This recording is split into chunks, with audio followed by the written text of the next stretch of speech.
For over 80 years, pilots, radar operators, and ground observers have consistently reported small, metallic spheres maneuvering through Earth's airspace. Allied and Axis flight crews documented these identical objects during World War II, labeling them Foo Fighters. This was the first mass military acknowledgement that these spheres were a persistent presence in active combat zones. Modern encounters perfectly mirror these historical sightings. The physical profile and the flight patterns recorded by contemporary sensors are indistinguishable from those documented in the 1940s. Standard interpretations rely on the narrative of occasional extraterrestrial visitors. However, the volume and global uniformity of these reports across 8 decades suggests a scale that traditional lore cannot account for. The consistency of the data points toward a permanent, resident infrastructure rather than an occasional visitor. This necessitates a shift away from extraterrestrial mythology and toward a structural framework of understanding.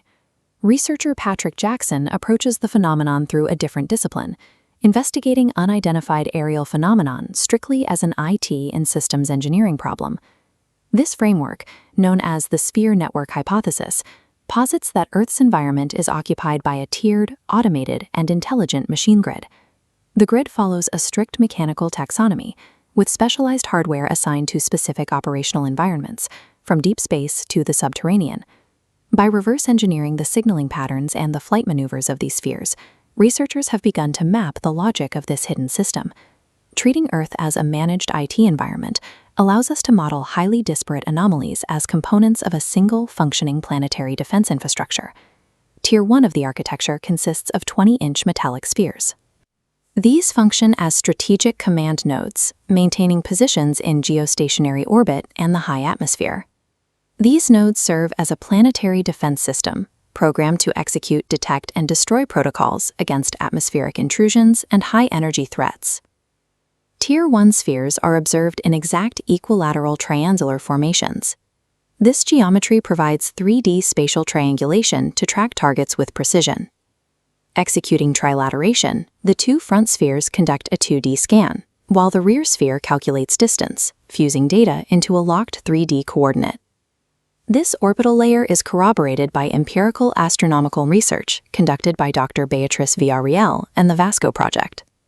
VASCO researchers analyzed photographic plates from the 1950s Palomar Sky Survey and identified a persistent population of artificial, specular light sources.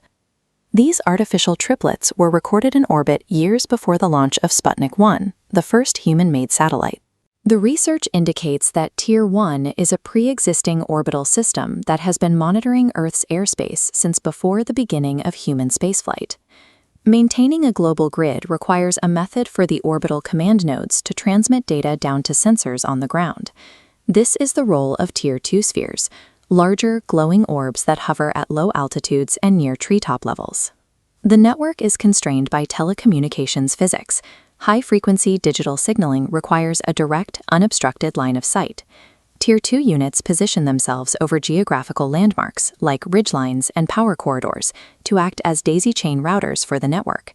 Reports of glowing orbs over mountain ranges are often sightings of these relays, maintaining the connectivity between orbital nodes and ground-level sensors.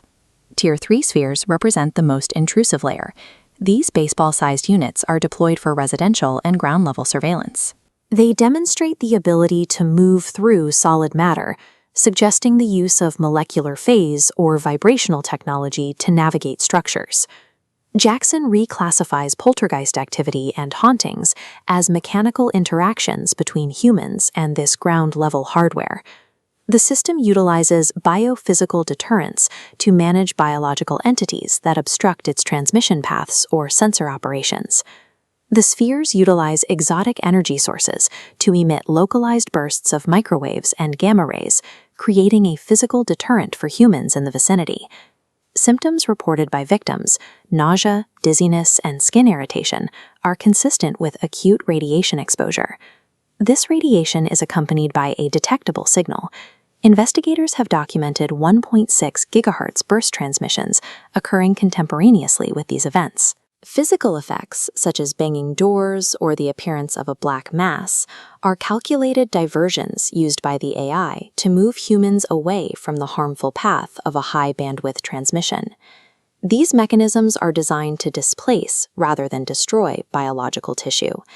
However, if these warning protocols fail, or if a drone experiences a technical spike, a concentrated gamma burst can lead to total thermal degradation, a mechanism that accounts for spontaneous human combustion. The spirit world is a misinterpretation of the detectable physical exhaust produced by an automated network protecting its own signal integrity. Any global machine network requires physical servers, a power source, and maintenance facilities to function indefinitely. The framework posits that the network's controlling infrastructure is located deep within the Earth's crust, shielded from surface volatility.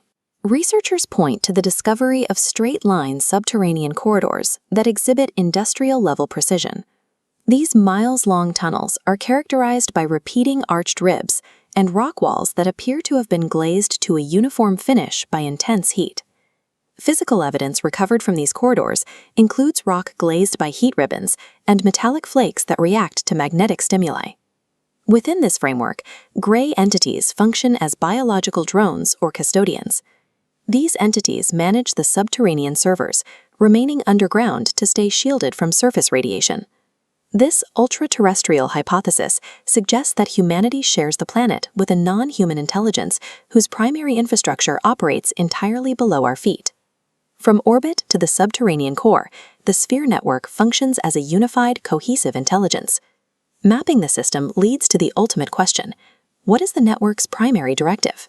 The network appears to serve as a planetary monitor, specifically tracking the technological advancement and nuclear potential of human civilization. It may also serve as a signal shield. By masking Earth's electronic footprint, the network hides the planet from potentially hostile intelligences in the universe. Modern military posture suggests that institutional bodies are now validating the reality of this system. On March 19, 2025, the U.S. Space Force published its Strategic Action Plan for Data and Artificial Intelligence. This plan directs a pivot toward identifying orbital anomalies, objects that traditional sensors previously filtered out of their datasets. The Space Force is now deploying its own artificial intelligence to hunt and track an older, superior AI network. The network continues to evolve, tuning its deterrence methods to maintain its integrity without triggering a mass disclosure of its presence. The Sphere network reveals that Earth is managed by an ancient, automated shield, and our institutions are finally acknowledging the reality of the grid we live inside.